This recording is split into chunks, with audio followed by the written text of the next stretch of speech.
ريحة الكنافة البلدي في البيت بتفكرنا بأيام زمان. تعالوا بقى أما أقول لكم سر القرمشة من بره وتبقى طرية من جوه وشاربة الشربات زي المحلات وأحلى كمان. هنسمي بالله ونصلي على الرسول عليه أفضل الصلاة والسلام.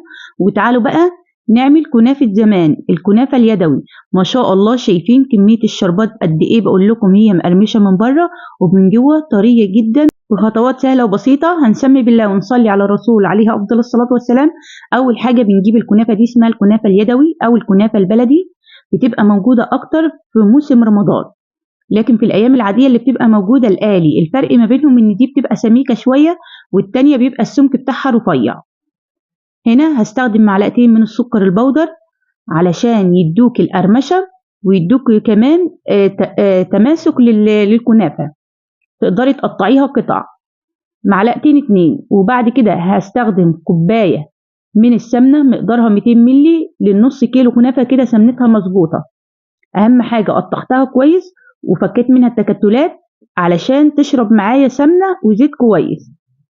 في المرحلة دي جبت صينية ألمونيوم مقاس 30 وبدأت مسحتها مسحة كده بفرشة من السمنة، وهبدأ أقسم الكنافة نصين.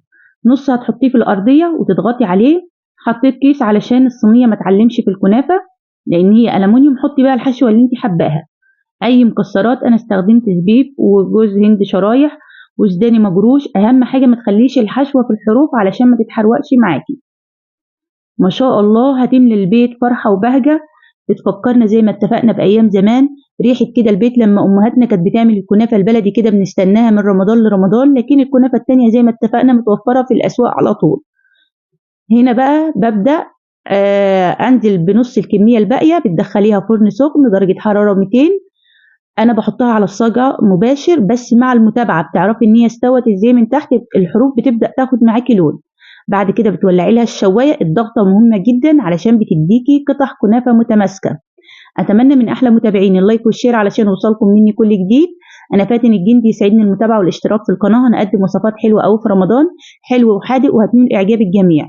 طبعا الحروف بدأت كده نزلتها علشان ما تاخدش لون معاكي بسرعة عن باقي الكنافة، فاهمين قصدي؟ ضغطتها كويس. وبعد كده بقى بعد ما اخدت معايا لون، عاوزه اشوفها من تحت ان كانت لونها عاجبني خلاص مش هدخلها الفرن. لو حابه اديها لون كمان هدخلها تحت الشوايه. في المرحله دي بتتقلب معاكي بكل سهوله، واخده سمنتها مظبوط. طبعا انا عملت الشربات معاكم كتير، هقول لكم مقدار الشربات طبعا بتعمليه قبل الكنافه. انا هنا حاسه ان هي عاوزه تاخد لون كمان. شرباتي كوبايتين سكر، كوبايه ونص ميه بنفس الكوبايه، عصره نص ليمونه. ويا سلام بقى لو نزلتي بالقرفه هتدعيلي. القرفه كمان بيظبط معاك السكر. وحطي معلقه من عسل الجلوكوز. عسل الجلوكوز زي ما اتفقنا معمول من الذره، فمش بيسكر معاكي الحاجه. هتاخدي مقدار مظبوط. الكوبايه اللي بستخدمها 200 ملي، هي اللي استخدمتها للسمنه، هي اللي استخدمتها للشربات. كوبايتين سكر زي ما اتفقنا بنفس الكوبايه، كوبايه ونص ميه. ارفعيهم على نار هاديه من بدايه الغليان. احسبي 8 دقائق، مش هتسكر معاكي من غير ما تقلبي السكر ولا اي حاجه. هو هيدوب لان انت من بدايه الغليان كنت النار سايباها هاديه جدا. ما شاء الله اول ما بتخرج بقى معاكي ازاي انزلي بالشربات. الكنافه سخنه والشربات هيكون بارد معاكي او دافي، ما ينفعش الاتنين سخنين علشان تاخدوا القرمشه دي. تقدري بعد ما تشربيها الشربات تقفلي عليها كويس بالورق الفويل او باي غطا عندك، والفرن تكوني طفتيه ترديها تاني للفرن. هتديكي نتيجه هتبهرك باذن الله. لو انت من محبين الكنافه الطريه يبقى مش هتستخدمي الكنافه اليدوي او البلدي، هتجيبي الكنافه الالي اللي هي بندخلها في الفريزر تتجمد وبعد كده بنفككها ونديها برضو نفس السكر ونفس الشربات، بس بتطلع اطرى من دي. اللايك والشير يا حلوين علشان يوصلكم مني كل جديد، علشان قناتي تكبر بيكم باذن الله.